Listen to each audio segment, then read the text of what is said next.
So they have it really well organized here with all of the changes that are in it. We went through a whole bunch of these already, but there's a few really interesting ones here. The R shortcut, which to reverse clips in the arrangement view, will be beautiful to have. It used to be, it was doable, but it just took a couple extra steps. And that's what happens with a lot of the changes that they've made. It almost looks like there's no game changing upgrade in the software, but they've made a whole bunch of little tiny things easier, and made so many little tiny things easier that it ends up being an interesting an interesting update. So yeah, the reverse will be definitely interesting.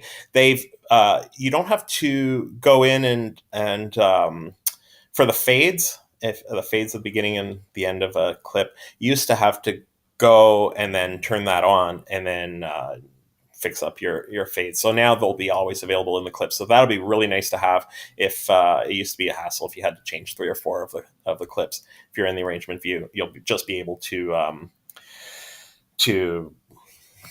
fade it right away without having to go into the right click and go into the menu and all that. So that'll be sort of interesting to have. There's yeah, double clicking on a MIDI track in the arrangement view now creates a new MIDI clip. So that'd be sort of interesting as well, because it used to be you had to right click. So all these things are saving you 1 or 2 clicks or having to go into the menu and set something up, but definitely useful. This is one of my favorite changes. Is this that you can do automation based on the grid. And that'll be really nice, especially if you're using it for EDM, that type of thing, right before the drop. There's a whole bunch of automation stuff. It has to be right on, exactly at the right point. So that'll be nice to be able to do that based on the to snap to the grid. And so there's a whole bunch of other little or large changes depending on what you use.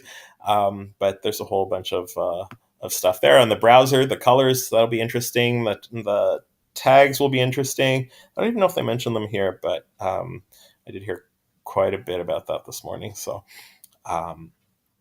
and you'll be able to install and update packs from within the browser. And I thought that was there already, but I remember dragging packs into there, but I'm assuming they mean something else. So Capture is that's the sort of time machine where you can play around on the browser and then go back and bring that into your track. So that'll be really interesting.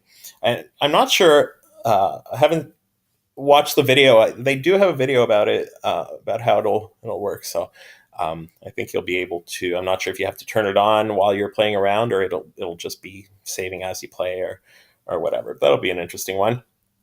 They go through all the devices, the that new synth, the wavetable synth, and also all the plugins that are new.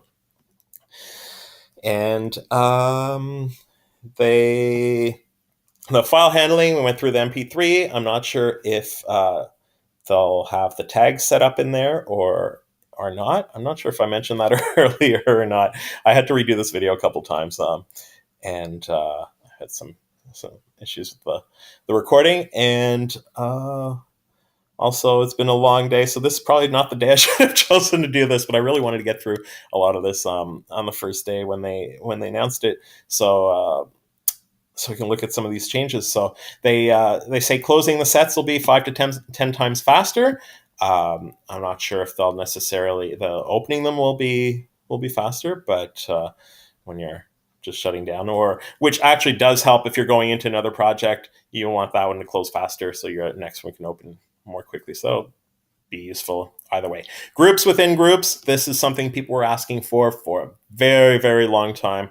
And it'll be really interesting to have. If you have drums and you have a whole bunch of tracks of hi-hats, you can group them together, but you don't have to group them separate from the rest of your drums. So you can have a group for your drums with the kick drum, or multiple kick drums if you have them, and then the snares, and then the hi-hats, and you can have the groups within for each of those specific parts of them. So that'll be really interesting to have.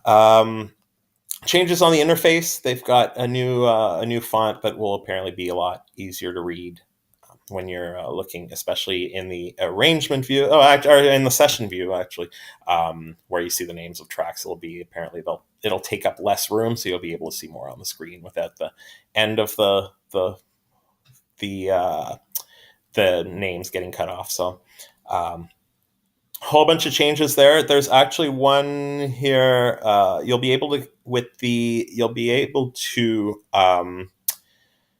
uh, hit plus and to zoom in. So that might be further down here. But anyways, there's a bunch of little tiny things that'll just make it easier. Max for Live is all built in, so that'll be a lot nicer, and it's supposed to be a lot quicker. So, and for MIDI editing, you've got the multi-clip editing, that's something we talked about earlier, and a lot of people like that. A lot of people like the Fruity Loops way to do it, where you can sort of see part of the another MIDI clip in the background. So apparently, it's similar to that, but you're actually able to edit what's and you're able to edit the other clip at the same time. So that'll be very, very nice to have.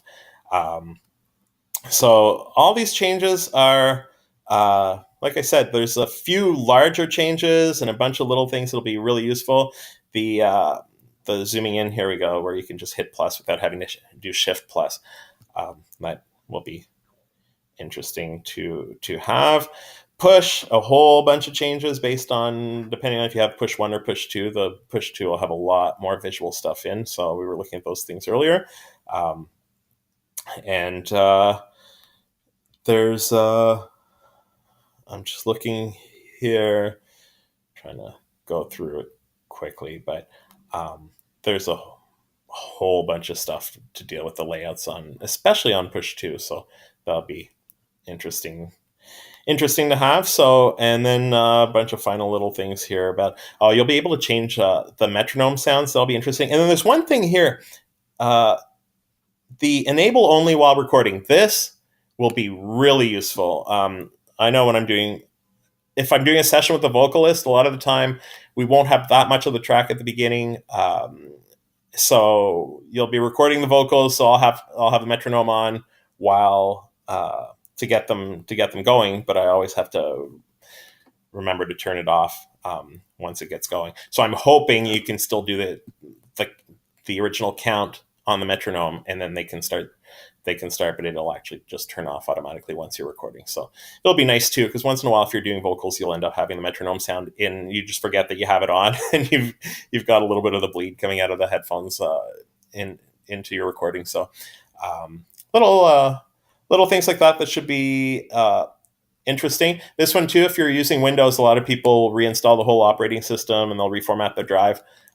Used to use up an extra authorization, but I guess now it'll be able to recognize that it is the same computer, even though you reformatted. So that'll be interesting. The computer MIDI keyboard, if you're using the keys on your computer keyboard to make the tracks, it used to load automatically. Now you'll be able to toggle it with the M key. You just hit M, and then you can play around if you're not using an external keyboard. So basically, that's what they're looking at with the new version. So it should be interesting. It should be out in a few months, and once I have a chance to sit in front of it, I will do another video. So thanks for watching, and we'll see you again soon.